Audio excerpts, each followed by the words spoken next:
નમસ્કાર વિદ્યાર્થી મિત્રો, આજે આપણે ધોરણ 12માં અર્થશાસ્ત્ર વિષયમાં યુનિટ 3માં નાણાંનો ઉદ્ભવ અને વિકાસ અંગે સરળ સમજૂતી મેળવીએ. નાણાંનો ઉદ્ભવ અને વિકાસ વિષયને સરળ રીતે સમજાવે છે. તેમાં નાણાંના વિકાસના 6 મુખ્ય તબક્કા દર્શાવ્યા છે. 1. વસ્તુ વિનિમય પ્રથા બાર્ટર સિસ્ટમ. શરૂઆતમાં લોકો વસ્તુના બદલામાં વસ્તુ આપતા હતા, જેમ કે ઘઉંના બદલામાં માટલું અથવા કપડાં. આ પદ્ધતિમાં બંને પક્ષની જરૂરિયાત એકસરખી હોવી જરૂરી હોવાથી મુશ્કેલીઓ આવતી. 2. પશુઓનો ઉપયોગ. પછી લોકો ગાય, બળદ, ઘોડા જેવા પશુઓને મૂલ્યના માપ તરીકે વાપરવા લાગ્યા. પશુઓના બદલામાં અન્ય વસ્તુઓ મેળવવામાં આવતી, પરંતુ પશુઓને સાચવવા અને વહન કરવામાં મુશ્કેલી હતી. 3. કિંમતી પથ્થરો. ત્યારબાદ હીરા, મોતી, માણેક જેવા કિંમતી પથ્થરોનો ઉપયોગ થવા લાગ્યો. તેઓ ટકાઉ અને કિંમતી હોવાથી મૂલ્ય સંગ્રહ માટે યોગ્ય હતા, પરંતુ દરેક જગ્યાએ તેમની કિંમત નક્કી કરવી મુશ્કેલ હતી. 4. સિક્કાઓ. રાજાઓએ સોનું, ચાંદી અને તાંબાના સિક્કા બહાર પાડ્યા. વેપાર વધુ સરળ અને વિશ્વસનીય બન્યો. સિક્કાઓને લોકોમાં વ્યાપક સ્વીકાર મળ્યો. 5. આધુનિક નાણાં. પછી સરકાર અને કેન્દ્રીય બેંક દ્વારા ચલણી નોટો બહાર પાડવામાં આવી. આજે નોટો અને સિક્કા બંને કાયદેસર ચલણ છે. વેપાર અને વ્યવહારો ખૂબ સરળ બન્યા. 6. બેન્કિંગ. બેન્કિંગ વ્યવસ્થાના વિકાસથી નાણાં જમા રાખવા, ઉપાડવા, ટ્રાન્સફર કરવા અને ડિજિટલ ચૂકવણી સરળ બની. આજે મોબાઈલ બેન્કિંગ, યુપીઆઈ, એટીએમ અને ઇન્ટરનેટ બેન્કિંગ દ્વારા ઝડપથી વ્યવહાર થાય છે. પશુઓ વિનિમયનું માધ્યમ બન્યા.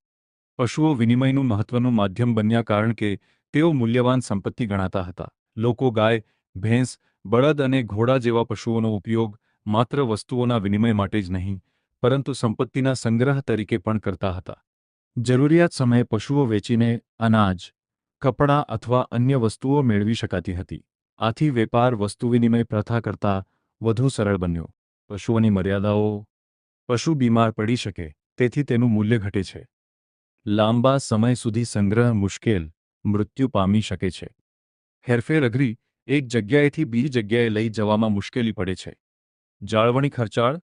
ચારો, પાણી અને રહેવાની વ્યવસ્થા માટે વધુ ખર્ચ થાય છે. આ મર્યાદાઓને કારણે પશુઓ મૂલ્યના સંગ્રહ અને વિનિમયના સાધન તરીકે લાંબા સમય સુધી યોગ્ય રહ્યા નહીં. તેથી આગળ જઈ સિક્કા અને આધુનિક નાણાંનો વિકાસ થયો. સિક્કાઓનો ઉદ્ભવ. 1. રાજા સિક્કા બહાર પાડે છે. રાજાશાહીમાં રાજાઓએ સોનું, ચાંદી અને તાંબાના સિક્કા બહાર પાડ્યા. 2. રાજ્યમાં ઉપયોગ વધ્યો. સિક્કાઓનો ઉપયોગ બજારો અને શહેરોમાં વ્યાપક રીતે થવા લાગ્યો. 3. વેપાર સરળ બન્યો. સિક્કાઓથી વસ્તુઓનું મૂલ્ય સરળતાથી નક્કી થઈ શકતું હોવાથી વેપાર સરળ બન્યો. 4. વિનિમય સુગમ બન્યો. વેપારીઓ સિક્કાઓ દ્વારા સરળતાથી ખરીદી વેચાણ કરવા લાગ્યા. આધુનિક નાણાં અને બેન્કિંગ. 1. સામાન્ય નાણાં. સરકાર અને રિઝર્વ બેંક દ્વારા બહાર પાડવામાં આવેલી નોટો અને સિક્કાઓને સમગ્ર દેશમાં કાયદેસર માન્યતા મળી છે. તે વિનિમયનું મુખ્ય સાધન છે. 2. મૂલ્યનો સંગ્રહ. નાણાં બેંકમાં સુરક્ષિત રીતે જમા રાખી શકાય છે. જરૂર પડે ત્યારે સરળતાથી ઉપાડી શકાય છે. 3. બેન્કિંગ વ્યવસ્થા. બેંકો જમા, ઉપાડ, loan, check, ATM, debit card અને અન્ય નાણાકીય સેવાઓ આપે છે. બચત અને રોકાણને પ્રોત્સાહન મળે છે. 4. બેન્કિંગ વ્યવસ્થા. બેંકો જમા, ઉપાડ, loan, check, ATM, debit card અને અન્ય નાણાકીય સેવાઓ આપે છે. બચત અને રોકાણને પ્રોત્સાહન મળે છે. 4. ઝડપી સ્થાનાંતર. યુપીઆઈ, એનઈએફટી, આરટીજીએસ, આઈએમપીએસ અને ઇન્ટરનેટ બેન્કિંગ દ્વારા ઝડપથી અને સુરક્ષિત રીતે નાણાં મોકલી શકાય છે. રોકડ રાખવાની જરૂરિયાત ઘટે છે. 5.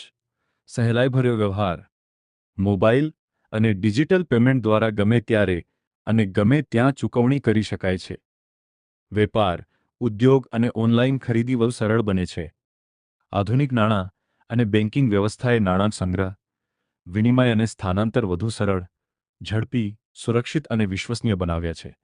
તેના કારણે વેપાર, ઉદ્યોગ, બચત અને સમગ્ર અર્થવ્યવસ્થાના વિકાસને નોંધપાત્ર વેગ મળ્યો છે.